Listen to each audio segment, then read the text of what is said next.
Hey, horror fans, once again, it is me, the Horror Miser, Monty G. Yes, continuing on the 31 Days of Horror, it's time to review the latest supernatural horror film. This is called It Lives Inside. Yes.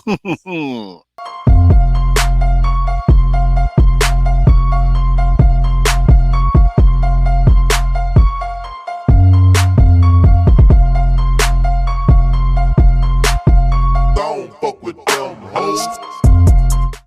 Now, It Lives Inside is a 2023 American supernatural horror film. It was written and directed by Bishal Dutta. I believe this is his directorial debut. Now, the film stars Megan Suri, Naru Bajwa, Mahana Krasana, and Beatty Gabriel. Now, in this film, an Indian American teenager struggling with her cultural identity has a falling out with her former best friend, and in the process, unwittingly releases a demonic entity that grows stronger by feeding on her loneliness. Ooh, should have done that. Now, horror fans, one interesting premise that filmmakers like to use in horror films are mythological creatures or entities from different cultures. Now, such creatures that have been used in horror films are the Wendigo and Sasquatch from Native American culture. We have Krampus, remember that guy from Eastern Europe folklore, and La Llorona, the Weeping Widow, or I think it's called the Weeping Widow or the Weeping Bride, depending upon how it's translated, from Mexican folklore. Now, whether these films are good or bad, it's an interesting premise to use for a horror film. You take this type of culture, you're putting in an American setting, or you actually have it in, whatever culture they're from. We've had Camp Krampus, we have Antlers, we have several other. I think the ritual is based on Norse mythology, right there. You take these mythological creatures, you put them in this setting, and sometimes you come up with something decent, or sometimes you come with something. It's okay, but it's fascinating what you can do when you put these creatures in horror films. So now that brings us to filmmaker Bashar Duda's latest entry into the subgenre and making his directorial debut in a film called It Lives Inside. Now we're introduced to Shamhida, or Sam, a East Indian American teenage girl who has been assimilating into American culture while much to the grin to her mother, Puna. It's the typical, you got this young girl, parents integrated into America. I believe they might have came from I think it was the partitioning of India, where almost a lot of people fled from that country. Some of them went to other parts of that country. Most of them also came here, and it looks like her family came from that part of the world. And now her daughter is now becoming more Americanized, much to the chagrin to her mother, who wants to maintain her Indian heritage. While Sam is building a possible romantic relationship with a boy named Russ, she has grown apart from her best friend and fellow Indian student Tamara. Now, after Tamara disappears and feeling guilty from rejecting her pleas for help, Sam decides to find out what happened to her former best friend. What's going on? Why did she disappear? Now, this will lead Sam down a dark path where she have to relearn her culture in order to fight against the dark entity that is now after her. There's nothing really spoiling right here. You kind of see it in the trailers, and it's kind of what the premise of the film is.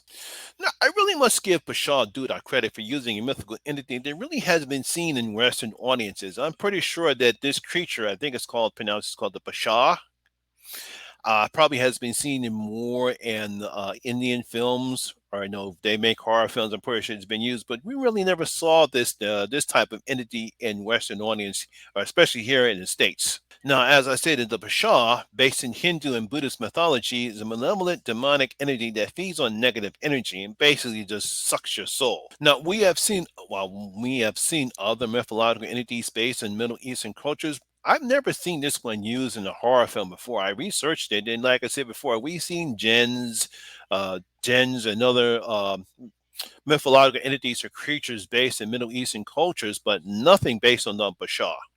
Now, while this might be a different entity, it functions like your typical boogeyman, where it can only be seen in the dark areas, has a frightening appearance, and can drive its victims crazy.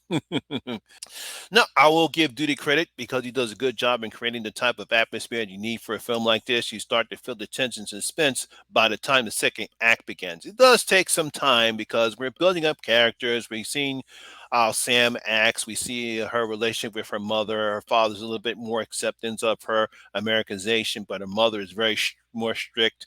Wants to maintain the culture that she has right there. So it's a nice contrast between the parents. And we get to see that. We see her relationship with Bud. We see her relationship with Tamara. They used to be good friends. So Duddy wants to build that particular aspect of the film first before we actually get to see the second act, and that's when the suspense and the tension builds up. Now, young actress Miri Sura is fine in the lead role as Sanhira Sam, a teenage girl who wants to be more like her American friends, but unfortunately at the cost of ignoring her Indian culture. Now, we see this several times throughout the movie. We see this play out during a traditional Indian prayer session for Tamara, where she just leaves out and hangs out with Russ, much to the grin to her mother. I find this very interesting concept that Duda uses, and he uses it very well, especially with Sam and Puna's relationship, where Puna wants Sam to be more like her, a traditional Indian woman.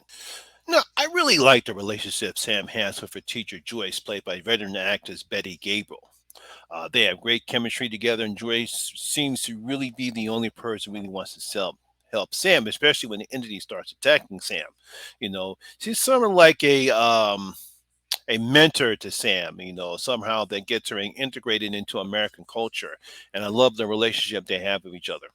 Now, Duda does a good job in not showing the entity until around the third act of the film. We get to see flashes of him every now and again, but he keeps the creature hitting up until the third act of the film, which is good because sometimes less is more, and we actually do get to see the full creature. He does a good job in making him look very frightening and scary. Now, while that's all good, but unfortunately, it seems like Duty didn't want to push the envelope, as while the entity may look scary, nothing really scary doesn't happen in the film.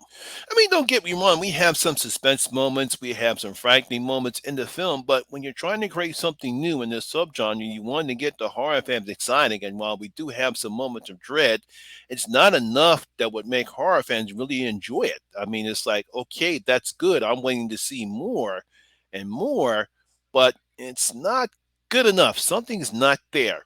I'm not expecting him to do what The Conjuring did, or the Conjuring did, or any other. I would say PG related supernatural horror films.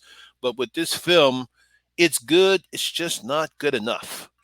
No, like I said, Duda had a nice idea with this movie, and it's a good start. And we have some decent acting from all the performance here, and an interesting entity that the Bashash, but he kind of doesn't take it to the next level where he could have created a very decent horror film. So, like I said, a pretty good idea. Nice film, very well directed, production very well. We got some good frightening scares, and I think the Bashash is a very good, interesting entity, just not pushing the envelope good enough to make it a very decent horror film.